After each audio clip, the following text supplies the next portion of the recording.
हम विभा भोजपुरिया सब लोग के बहिन, हम रउआ सबहन के एगो बहुत प्यारा सुंदर एगो बेटी विवाह के गीत लेके आइल बानी कि जवन कि हम रउआ सबहन के सुनावे के चाहतानी। हमरा रउआ लोग के अपने बा यूट्यूब चैनल, हमरा यूट्यूब चैनल में वीडियो में बहुत बहुत स्वागत बा।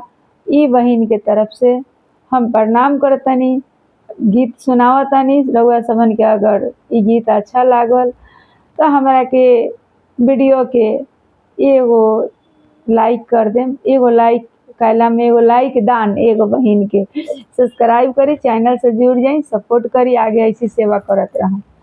अरे मोरा पिछुआड़िया रे घनी बसवड़िया, झीर झीर बहेला बेयार है। मोरा पिछुआड़िया रे घनी बसवड़िया, झीर झीर बहेला बेयार है। अरे ताही तरे बेटी के बाबा पलंगा डसावेनी, बाबा के अइले सुखानी नाय। अरे ताही तरे बेटी के बाबा पलंगा डसावल, बाबा के अइले सुखानी नाहे, बाबा के अइले सुखानी नाहे।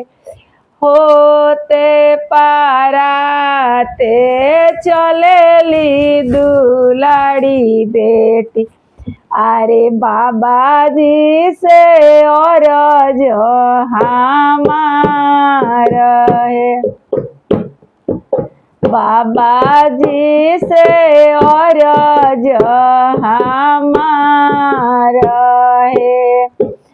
अरे उठा उठाया माहे भैले बीनु सारावा, चुचुहिया बोलेला मीठी बोल,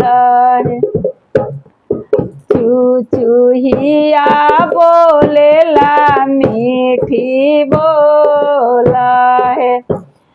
अरे नाही सुतिले बेटी हमें नाही जागिले, हमरा बाद है जावा के चिंता, हमरा बाद है जावा के चिंता।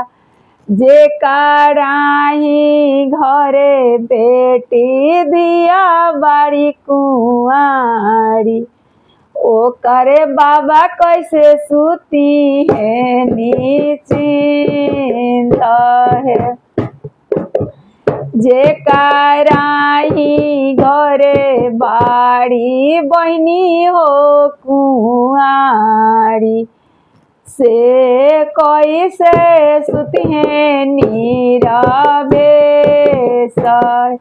अरे जे कराही घरे बाड़ी दियावा कुंवारी, ओ कैसे सुती है निश्चिंत है, ओ कैसे सुती है निश्चिंत।